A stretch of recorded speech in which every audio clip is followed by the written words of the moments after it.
Hello मित्रांनो, चला आज आपण व्हिडिओच्या माध्यमातून पाहणार आहोत 35 किलो पोहे बनवायची रेसिपी काय आहे। कारण मित्रांनो, घरी आपण अर्धा किलो पावशर पोहे तर इझिली बनवू शकतो, परंतु 35 किलो पोहे बनवायचे कसे हे आपण आज रेसिपी पाहणार आहोत। तर सर्वप्रथम भट्टा आहे खाली आणि भट्ट्यावरती एकदम मोठी कढई ठेवलेली आहे, जेणेकरून 35 किलो पोहे आपले हे त्या कढईमध्ये बसतील। आणि 35 किलो पोह्यासाठी मित्रांनो आपण 5 किलो शेंगदाणे घेतलेले आहेत। तर सर्वप्रथम काय करायचे की शेंगदाणे जे आहेत ते कढईमध्ये चांगल्या पद्धतीने भाजून घ्यायचे आहेत। कारण पोहे आले तर शेंगदाणे आलेच, कारण शेंगदाणे नसतील तर पोहे खाण्यात काहीच मजा नाही मित्रांनो। पोहे लागतात, मिरची लागती, कढीपत्ता लागतोच आणि कोथिंबीरही लागतीच। तर सर्वप्रथम मित्रांनो कढईमध्ये आपण शेंगदाणे टाकून एकदम भाजायला सुरुवात केलेली आहे।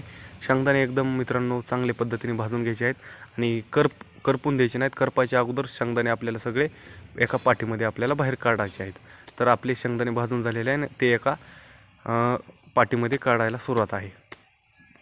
पाहू शकता मित्रांनो, शेंगदाणे एकदम मस्त भाजलेले आहेत। आणि त्यानंतर मित्रांनो पुढची प्रोसेस आहे की कढईमध्ये आपण अर्धा जेमिनीचा डबा हा तेल आपण टाकलेला आहे कढईमध्ये। मित्रांनो पाहू शकता 35 किलो पोह्यासाठी मित्रांनो अर्धा डबा हा तेल टाकलेला आहे। आणि मित्रांनो ही पहा, पोहे 35 किलो भिजवण्याची ही एक टेक्निक आहे। कारण आपण घरामध्ये अर्धा किलो पावशर पोहे इझिली भिजवू शकतो, परंतु 35 किलो पोहे भिजवण्याची ही एक टेक्निक आहे। एका ट्रेमध्ये पोहे काढून घ्यायचे मित्रांनो व वरतून थोडं थोडं पाणी शिंतोडून हाताने खाली मिक्स करायचं, जेणेकरून हे काम फास्ट होतं आणि इझिली पण होतं।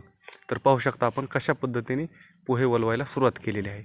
आणि मित्रांनो इकडं तेल गरम झालेलं आहे व त्यामध्ये जिरी व मोहरी ही टाकलेली आहे। सगळ्यात महत्त्वाचं काम मित्रांनो पोहे कसे वलवायचे, भिजवायचे कसे हे महत्त्वाचं आहे। 35 किलो पोहे भिजवायचे म्हणजे खूप हार्डली काम आहे, परंतु एका ट्रेमध्ये काढून वरतून थोडं थोडं पाणी मिक्स करून हाताने पोहे खाली मिक्स करायचे आहेत मित्रांनो, जेणेकरून पोह्यामध्ये कुठेही गाठ राहणार नाही। आणि मित्रांनो 35 किलो पोह्यामध्ये आपण एक पाटी कांदा घेतलेला आहे एकदम बारीक चिरून। पाहू शकता आपण मित्रांनो 35 किलो पोह्यासाठी एक पाटी कांदा आपण घेतलेला आहे बारीक चिरून। तर पाहू शकता मित्रांनो तेलामध्ये एकदम कांदा मस्त व व्यवस्थित भाजून घ्यायचा आहे मित्रांनो। कांदा भाजताना कसलीही गडबड करायची नाही मित्रांनो, कारण कांदा एकदम चांगल्या पद्धतीने भाजून घ्यायचा आहे।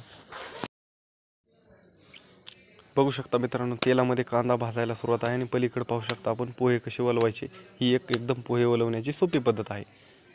पाहू शकता आपण मित्रांनो कशा पद्धतीने एक जण हाताने मिक्स करत आहे, वरून एक जण थोडं थोडं पाणी टाकत आहे।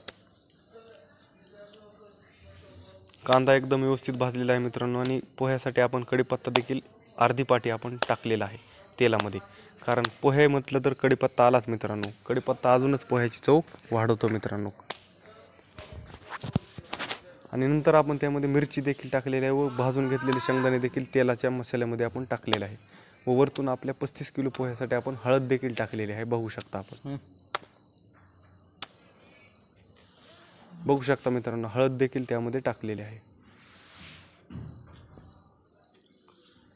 35 किलो पोह्यासाठी मित्रांनो अंदाजे हळद टाकलेली आहे। आणि थोडे थोडे ट्रेमधले थोडे थोडे पोहे देखील टाकायला सुरुवात केलेली आहे।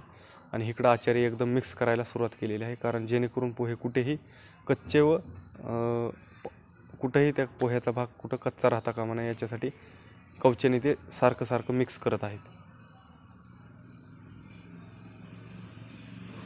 मित्रांनो पोहे मिक्स करणे 35 किलो एवढं सोपं काम नाही आहे। बघू शकता आपण कशा पद्धतीने त्याची एक टेक्निक आहे ते कवचे फिरवण्याची, ते पाहू शकता आपण आचार्याकडून ते एकदम फास्ट मिक्स करीत आहेत पोहे। जवळजवळ मित्रांनो आपले पोहे एकदम रेडी झालेलेच आहेत। थोडेसे एकदम भाजले की आपण खायला देखील बसणार आहोत, खाऊन पण बघणार आहोत की पोहे कसे आहेत। आणि आपले पोहे मित्रांनो रेडी आहेत। थोडा कुठेतरी कच्चा भाग राहिलेला आहे, तो आचारी मिक्स करून घेत आहेत। 35 किलो मित्रांनो हे पोहे आहेत। याच्यामध्ये मित्रांनो 150-200 लोक आरामात नाश्ता करू शकतात मित्रांनो। चला तर मग नेक्स्ट व्हिडिओमध्ये भेटू, कारण नाश्ता कसा झाला आहे मी खाऊन पाहणार आहे। आणि तुम्ही पण बघू शकता मित्रांनो 35 किलो पोहे बनवण्याची एक सोपी पद्धत होती आणि आपण घरी देखील नक्की ट्राय करू शकता। मोठ्या सप्ताहामध्ये कार्यक्रमामध्ये हा 35 किलो पोहे बनवण्याची एकदम सोपी पद्धत आहे मित्रांनो। तर भेटू नेक्स्ट